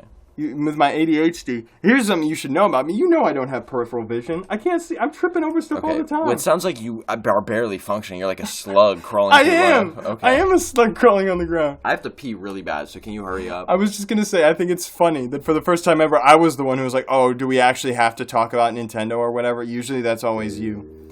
But it's funny because the real reason I'm doing it, now bringing it back to being in character, is because, I have like a list of topics here. And we're getting close to the end of the podcast. But here, let's rush through it. This is where the Super Mario Bros. Wonder topic timestamp actually starts. So, Super Mario Bros. Wonder. Actually talking about it now. We rambled about it a bit before this timestamp. I love what I've seen. It looks like it really held up. I wasn't sure if it would be anything other than stylistically different from New Super Mario Bros. You're kidding me with an We'll finish talking. I mean, because at first I was just like, well, that's cool. They're doing it with a unique, inspired art style. Like, it's not just generic 3D models with no aesthetic charm to it. You know, it almost looks like a sort of claymation-y, almost like a 3D-ified cartoon. And then the rest of it just looked, you know, like neat, charming. But, like, the gameplay looks cool. The new enemies look cool. All the new mechanics look cool. The story and the world, that it's not just in the Mushroom Kingdom again. And the story is at least not, you know, one for one. The princess isn't even getting kidnapped again. It just looks so charming, and I have so much to look forward to in it, honestly. Now, you tell me why you're hitting me with a meh. I hit you with an but actually... Okay, fair distinction. I think it looks wonderful! Wonderful! Yeah, it looks pretty good. It looks pretty good, and I'm kind of dumbfounded that they have, like, this cast of characters. Like, they're like, hey, we're gonna have a lot of playable characters, and they really chose Daisy over, like, Rosalina. It's just, it's crazy. It's like, for some reason, there was a lot of, like... They're going back on their Rosalina right fetish. Before... They're going back to Daisy. Dude, it was, like, right before they were obsessed with putting Spike in all the games. They had this thing where Rosalina was in everything. And then once Rosalina firmly, like, put her foot down and, you know, like, all the Mario spin-offs... She's not going Mario anywhere Kart. now, so we can lean back a little bit. Once they got her into Smash Bros., it was like, okay, she's got it. We're covered. And then they were just like, now what about Daisy? But they had to wait until after Striker's DLC update to start realizing. And also Daisy got into Smash Bros. Also. Yeah, so, you know, she was her first playable character appearance in an actual Mario game was Super Mario Run a while back. That doesn't count. I know, but it's an interesting origin story to say the first playable Daisy in a Mario game is Mario Run. You know? Yeah, the first playable like Metal Mario or something is probably Mario Run. They probably had a bunch of random. Well, I mean, it's Mario 64, and then it would be Mario Kart that he was his own character. Yeah, but you get what I'm saying though. Or actually, was he like in Mario Golf or something? Mario Golf. Yeah, I don't know why I pronounced Mario like that one time. Also, Nabbit. Yes, Nabbit's cool, back. Cool that they brought Nabbit Dude, back. I thought they had forgotten about Nabbit. Some people have mixed opinions on Nabbit, but I think he's an interesting character. He's maybe the only character in Mario who, aside from like as a gag, like with Shy Guy with his mask falling off, like there's actually some bit of intrigue and mystery to him. Like also, what other? I'm gonna be honest. I like difficulty options. I'm pro difficulty options. And they don't have to make the game itself easy when there's a character that makes it an easy mode. When the characters in this game introduced difficulty options, but in a much more seamless way also than just saying hard, easy, medium, you know? And even better than just, there's like a super guide type character that doesn't take damage or whatever. Well, yes, that's Nabbit, basically. But then there's the Yoshis, who don't take damage, but also... They're really have a different mechanic. They provide help to other players because you can ride on top of the Yoshis. So it's just and they can eat stuff. It's a much more creative way of doing like a beginner friendly or like difficulty adjusted kind of. Our older sister loves playing New Super Mario Bros. Multiplayer with us. Loves Yoshi and is not good at video games. She will love playing as Yoshi in this game. She is going to be so happy. You know what I do wish they would do? Is that because I heard somebody say that it makes sense Yoshis don't take damage. Yeah, like Super Mario World just logic. Like the real games where like you get hit with Yoshi and you know Yoshi doesn't die or anything. Yeah, I do think it'd be even really in the Yoshi's cool. Island series, at least the ones with Baby Mario in them, Yoshi can't actually get hurt. I do think it would be really cool though. Still, if when you took damage, Yoshi had to like run around a little bit or something. That would be hilarious, like he does in Super Mario World. That would be a cool little addition. I mean, he does do a little like when he gets hit. Yeah, he has that's an true. animation. But I think that is really cool. You know what? Actually, does Nabbit do that too? Does he do like? Yeah, I mean, I doubt. Which is interesting because I they doubt don't even have that. Just like plow through the enemy. That's how he was in New Super Luigi U, though. Yes, yeah. I guess they thought that was too overpowered, which is fair. Do you think he still has the mechanic where he collects power-ups, can't use them, but they turn into one-ups at the end of the level? Did they show that? I don't know. Yeah, I didn't think they did. What do you think, though? Because you were really on board with the idea of everyone having different attributes. And so as soon as I heard they all played the same. They all play the same. Yeah, I was like, oh, Jason's not going to like that. It's fair, though. It puts everyone... I mean, that's what I was trying to say when we were first discussing it. It puts everyone on the same playing It's like field. a double-edged sword because you'd be like, that would be cool, but then also you don't... Maybe sometimes you don't wish that you could just play as one character without your stats being and affected how cool would in it some be way. to be playing as Luigi and somebody's like, that star coin's so high up. You're the good jumper. You get it, you know? Yeah, and that also enhances, like I said, I think the multiplayer experience because you can make puzzles that are designed for multiplayer then. But I think I'm satisfied with what they did do, which is that the Yoshis play different and Nabbit obviously plays different. Yeah. I think that strikes a balance between wanting to be able to play as any character but not have your gameplay experience changed. This is Granted, if you want to play as Yoshi, sorry, you have to play on easy This might mode. be the first time Yoshi can be used as like a power-up and a playable character. But only as like a... This is also the only time though where he's like a playable character primarily, you know? Like any other time he's like a power-up type thing. The only other game I can think of... Super Mario 64 DS. Yeah, but that's not even multiplayer. So this is a really unique situation for Yoshi as a playable character. There's never been anything like this. I'd be interested to see if this carries over to future games. Because I think the system is pretty good. Maybe we'll see in about 8 years Honestly, when they you know make what? the next This Mario is actually game. awesome. Yoshi is sort of like Nintendo has had this before where it's like asymmetrical gameplay. But it's always something that feels really awkward or really stupid, like the Little Brother modes. Or in New Super Mario Bros. U, where you tap blocks on the screen. Yoshi is good asymmetric gameplay. Dude. And just like with the blocks on the Super screen in the Mario Little Brother Bros. mode, U. it works for different difficulty settings. Super Mario Bros. U blocks on the screen was like the least practical Little Brother type mode thing I know. in the world, but the coolest thing ever for speedrunning. I was about to say, Have you Nintendo seen put up that? some official speedrunning videos. Like, they actually had their Really? staff do. Yeah, they had a whole channel dedicated to it back in the day. And one of their, They just, make homepage a video whole path of these is blocks. so cool. Yes.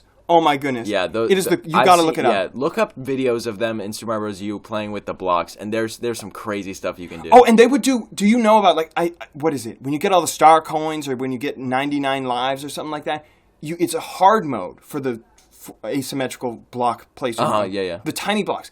They were doing that. They were doing a speed run Yeah. with the tiny blocks. And they were going through these pitch-perfect precision jumps. It was so cool. Pitch perfect.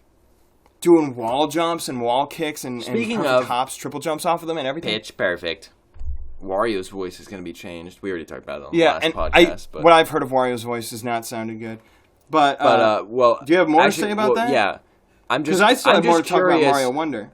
Okay, I'm just curious with the voice actor, if there's a different voice actor for Mario, Luigi, Wario, Waluigi. Yeah, if they're all If it's different. the same one for all of them, like Martinet did, or if maybe Mario and Luigi are the same, Wario, Waluigi are going to be the If same. they're pushing really hard to try and see if they can get one person to be the face of all of them, especially if they want it to be like what Martinet did, where if they want him to like perform live or something and switch between them, Yeah. because then it could be convenient. Well, but it'd be nice if they I could think it talk would at the be same cool- time too, as different Yeah, people. I actually think it'd be cool if for once they were voiced by different people. but then you got to get everyone all together, and who knows where they're all living. And I think, it's a like, whole organizational issue.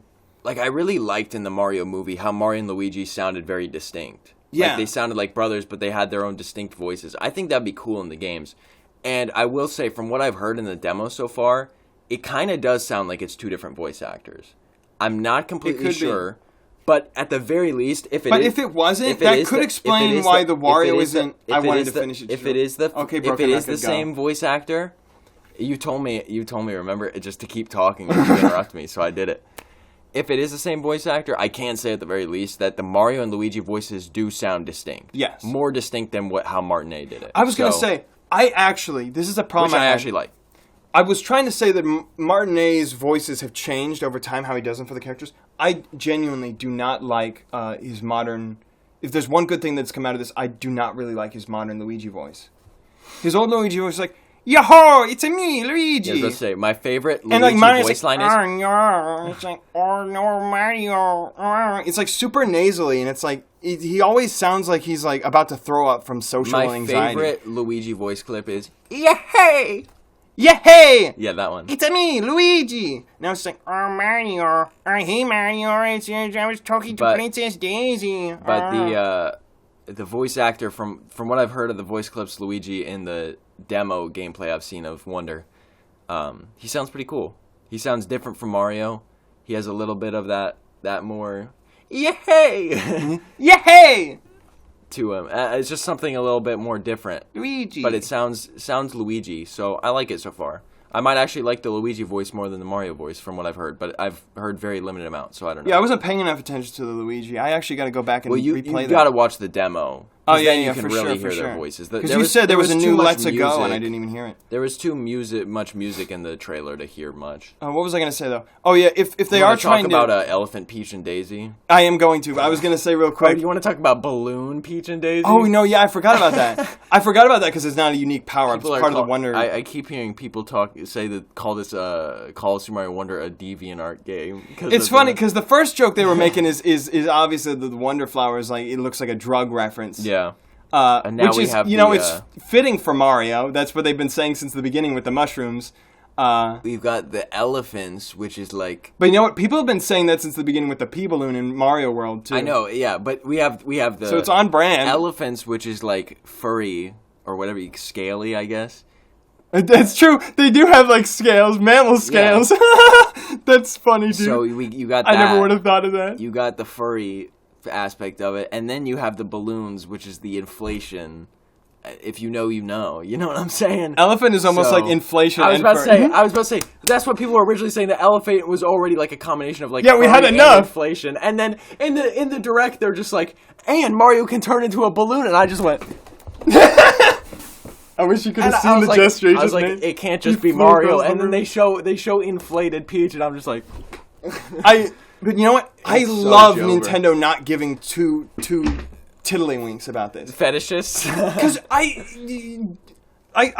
said this, I think we said this when we were originally doing our response to the original Super Mario Wonder trailer, was we were just like, you said something like, yeah, you'll think Elephant Mario is weird at first, then you'll get over it and you'll have fun playing as it. Yeah. It's like, they just don't care. Like, forget the fetishes. It's just fun. You have to think, are kids going to instantly think about fetishes when they play this game? No. The answer is no. And honestly, you're getting jokes out of it, so you're enjoying it too.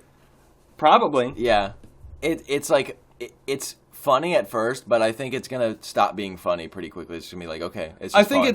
It's just goofy and fun. I also like the gender neutrality of it, too, because, like, everybody freaks out when they say Peach elephant, even more than Mario elephant. They're like, it's like, why does it matter? There's no way Peach will be able to turn into an elephant. Okay, Mario's an elephant, but surely they're not going to do Peach, like, right? Why not? Yeah, why not? Like, dude. Although I will say it looks so weird with, like... I don't know how else they could have designed this, but it's like you can literally just like see their underwear under their dresses. When they turn it into like it's like bloomers. Yeah, but I watched frame by frame, or I accidentally like. Hey yo! No, it's because the animation style is actually interesting. What it was, I was watching somebody else watch it, and they weren't watching it frame by frame, but they paused right on it, and so I saw it because that was their reaction. And there's like. I think they need to redo the Peach animation, because there's, like, the very last frame before it finishes, she just straight up has normal legs, and then it just cuts straight to elephant legs. They need to fix that. It looks awkward. I mean, you'd never notice, but yeah, the power-ups are interesting. The weird thing to me is, though, Mario has had a ton of, like, animal power-ups in the past, you know, the cat suit, raccoon suit, but they've always been suits. Why do they suddenly decide, not elephant suit, you are an elephant? That's what I was thinking, yeah. But with the like Wonder Flower, it makes sense. Except it's its own thing. It exists outside the Wonder Flower. It'd be a bit different if it was a Wonder Flower transformation. Yeah, but I just presume because there are other Wonder Flower transformations they show off. They're almost like capture abilities. They make it sound like in the Flower Kingdom, everything's crazy. Yeah, it's crazy. So it's just like, okay, in the Flower Kingdom, there's elephant power-ups. That's that actually turn you awesome. into an elephant. Dude, this is so peak Mario. This has got to be Koizumi or somebody. Somebody's revolutionizing Mario because this is.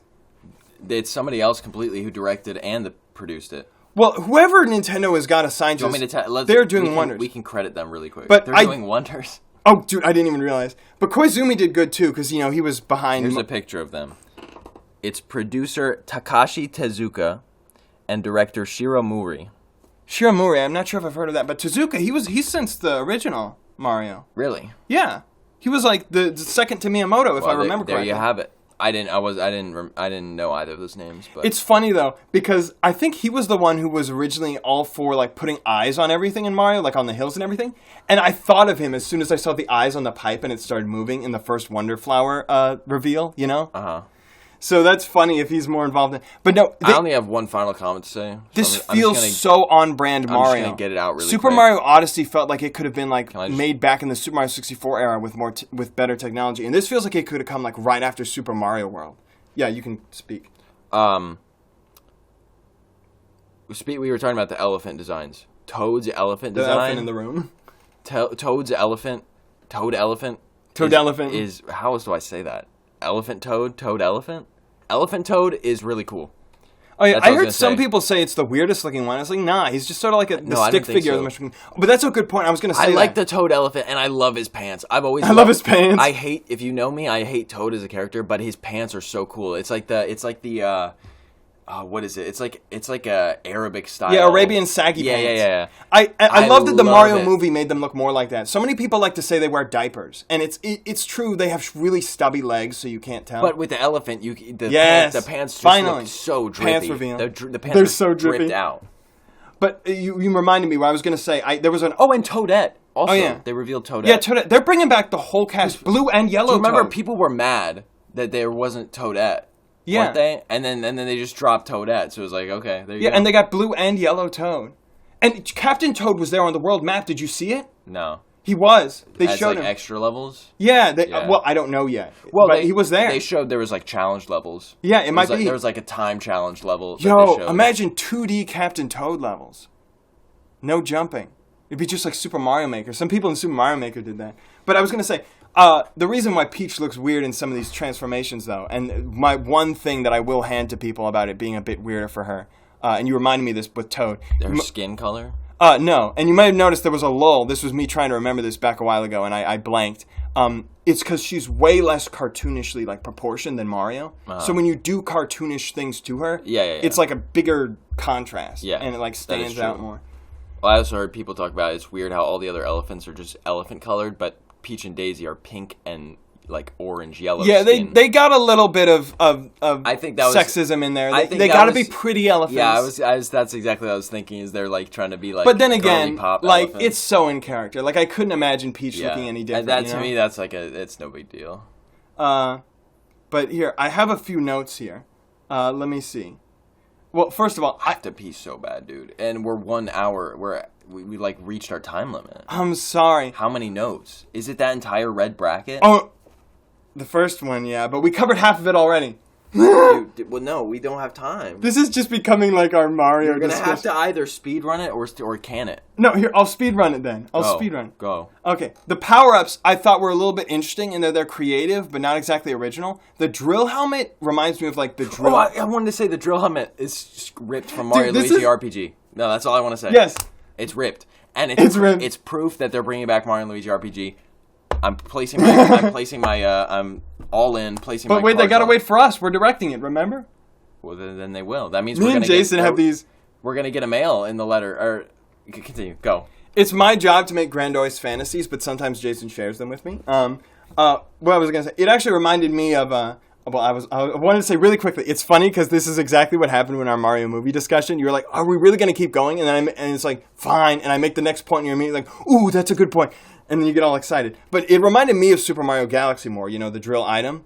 But then also, it's very similar to a combination of the spiny helmet and dry bones shell from Mario Maker. It's cool. It is basically. cool. And then the bubble flower is also cool, but it's Angry Birds. yeah, but it's also very similar to the bubble Yoshi from New Super Mario Bros. U. You know, the baby Yoshi.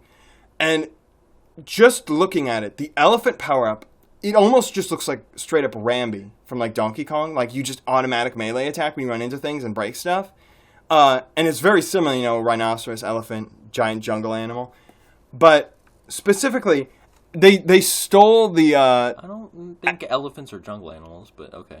Oh, good point. They're like Sahara, Savannah. What is it called? Desert or savanna, yeah.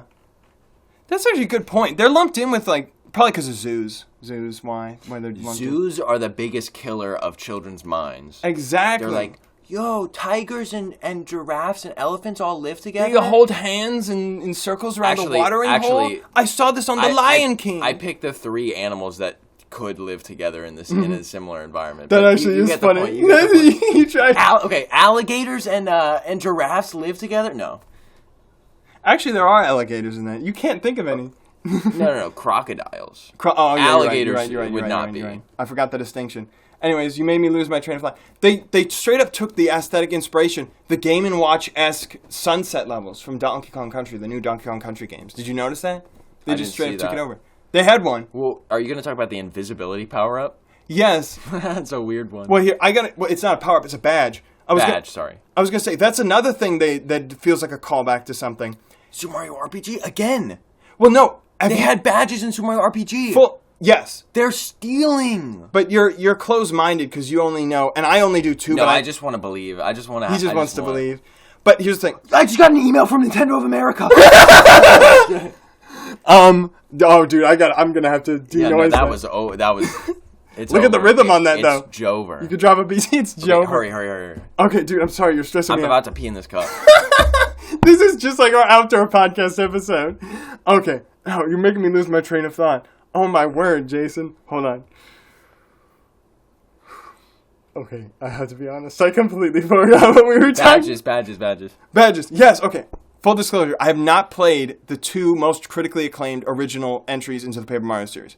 But I know that the coolest thing about them, from what I've heard, at least in my opinion, is the badge system, which operates exactly like this. You have a limited number of badges you can use, and they can completely add new game mechanics for every encounter you have with an enemy, or for here, every level. It feels so similar. It's like they straight up ported it to 2D Mario, and it's so well done. There's so many... Nintendo, like I said, we were talking about this on the podcast, they always seem like they're scared to offer new ways to play. They have a set mindset for how you should go through the game. But this offers so many different branches of gameplay. And I just think it's so cool and so well done and so out of nowhere compared to what they've done in the past. Okay. Other than that... The most daring they used to get with that is, you can use an item before you go into a level. You can use... Yeah, exactly. You can go into this level with Propeller Mushroom. Yeah, that's going to make a world of difference. And we've had that since Super Mario Bros. 3. Yeah, I was about to say Super Mario Bros. 3 is where that... I was going to say, they also had a little callback when the Koopas, they bumped hips. Yeah, it looks like they're ba dance. Do you think they're going to bring back the ba? Yes, it would be so in some capacity. Yes. They've got to. I want to see at least... And the talking flowers seem really charming. Yeah. Oh, I was going to say, speaking of the badges, though, there's the one badge where you float with your hat. Why didn't they make Peaches an umbrella? They just gave her a hat for that. She just pulls out a hat. I know. It should have been her parasol. It's kind of goofy. It's so... They weren't thinking with that one. But now, here's the thing. I said this before. I just love how... Mario fans have simultaneously been saying, give us what we've always loved, like when they didn't like the direction, say, the Paper Mario series came. But at the same time, they're like, stop giving us the same thing, like with new Super Mario Bros. And that's because what I think they really want is for them to continue doing what they've always done, which is something different. The more they stay the same, the more they change, in line with our opening from our last podcast. Nintendo's Mario game staple has always been that they try something new and daring, but still keep the formula intact. And I feel like this is great because it feels very Mario, but there's so many new ideas here. And so I feel like they really got it just right on this. Oh, I love that the money has value. There's the special coins you actually buy stuff with, instead of just 100 to get a one. That is really cool because coins have always been kind of pointless in Mario. The systems are just so well thought out. But now, here's the thing. I have 3 final points, and unfortunately, they're kind of discussion points, so I want to get you involved. So we should talk about them next time. The online is way too much to talk about in, 30 seconds? Oh, yeah. We have to. It's over. The online is awesome. I didn't think how they'd be able to... time. We're going to talk about it next time. We're going to have more time to think about it, and we're going to talk about it Can I drop a cliffhanger? Yes. Have you would notice Luigi's voice when I didn't. Have you noticed Peach's voice in the clips? No. It doesn't sound even remotely like any voice she's ever had. There's no way they didn't get I don't remember hearing her at all. It sounds like the most generic female voice actor I've ever heard. It does not sound like Peach at all. They must have gotten a new voice actor. They fired their whole voice actor staff. Daisy sounds exactly like the Daisy I've always heard, and I love hearing her voice in a 2D Mario. But that Peach is not Peach. And it's crazy because the current, assuming they didn't change voice actors, voice of Peach is also the voice of Toad and Toadette. And presumably, they're still doing that role if they have changed them. And I know some people think Peach's voice is annoying. Like, oh, it's me, Princess Peach. It's like so super high-pitched fairy-tale-y. But at least it's iconic. You recognize it. But I'll leave it there if you don't want to go any further. It sounded very much not like it for me. All I'm going to say is between the remake of Super Mario RPG and all the new stuff they're doing in the 2D Mario, that's even some parts of it reminiscent of RPG Marios and other spin-offs. It's only a matter of time. Like, I'm literally just Still waiting. holding out hope. No, I'm not even hoping. I just know. Like, it's only a matter of time. I truly believe it's only a matter of time before they... I mean, some they drop interviews something. almost make it sound like Nintendo doesn't like having 2 RPG series at the same time, so they're just, like, sticking to Paper Mario. I feel like they're maybe just done with Paper Mario. Here's what I think is going to happen. Paper Mario's going to die. They're not going to bring back... And everyone but you They're is not going to be sad bring about back it. Super Mario... or Mario and Luigi RPG exactly. I don't think they will. And they may put a cap on Paper Mario for now, but what I think they might do is a new Mario RPG or some kind of spin-off that has a sort of similar creative freedom as those games, completely new, that they might announce soon. That's just a theory I have, but we'll see what happens. Ooh, I was going to say, you're a big Alax fan, right? Sorry to bring up a topic when you want to end. What's up? Did you see he did a video on Mario and Luigi Superstar Saga? No, actually, I didn't see And that he one. said he liked the game as a whole, but he hates the battle system. Interesting. And the top comment is making fun of him for it. He says it's annoying having to wait through an enemy attack pattern and having to actually time your dodge and stuff. And I'm like, wow, what a noob. Wait, is he talking about Superstar Saga or the whole Mario and Luigi? That's exactly what people are saying. Superstar Saga, the one with the shortest attack pattern times. And the top comment is saying, you know attention spans have gotten short when Superstar Saga's time attack patterns are considered long. That's funny. And That's one of my favorite things about Yeah, the it makes game. it an action RPG. And in a more creative way than literally just like, oh, press A right when this like happens. that. I grew up on that as like my first basically RPG, and so now I think all of the RPGs are so boring because they're just yeah, exactly. point and click adventures. Dude, that's honestly in comparison. the Mario and Luigi series kind of ruined Paper Mario for me. I almost don't want to. It looks too generic now. I almost want it more for the story old and stuff. Paper Mario, you mean? Yeah, original first Yeah. 2 Paper Marios. Well, the story is awesome, so Yeah, it makes up. I mean, obviously, I don't play a game the just for the perfect story, balance, but- Super Paper Mario. Sorry, I Yes. said it. We're Sorry, I both said Super it. Paper Mario It's a great fans. game. I was about to say, this is a fun way to end the podcast, though, since you started by telling me about the MeatCanyon video. I didn't know about it. And now I'm telling you about the Alax video. You didn't know I about don't think I saw that one. Yeah, I'm pretty sure you didn't if you didn't remember it. I think you would have remembered Alax making a video on Mario and Luigi series. Well, we will catch you next time. We are way out of time, like negative 15 minutes out of time. Talking more about YouTube, maybe Nintendo, specifically Mario Wonder, definitely, because I have a crazy sort of a theory that people have been floating And we around gotta that I talk got to about- bring up. We got to talk about the online stuff. That's another big thing they Oh, dropped yeah. in the direct. I didn't think they'd be able to pull off something like that, but it's really good. Why? But I won't You tell you stopped why. talking- Yeah, I won't tell you okay, why. great. You recovered it. I recovered. Wrangled it back in. This has been a pretty good episode, I think. We stuck to it. We had pretty fast pace. It's crazy. I was too nervous to start it originally. But all's well that ends well. And we will see you next time on the Escape Podcast. Bye. Not the one with the Spider-Man mug. Yeah, not them.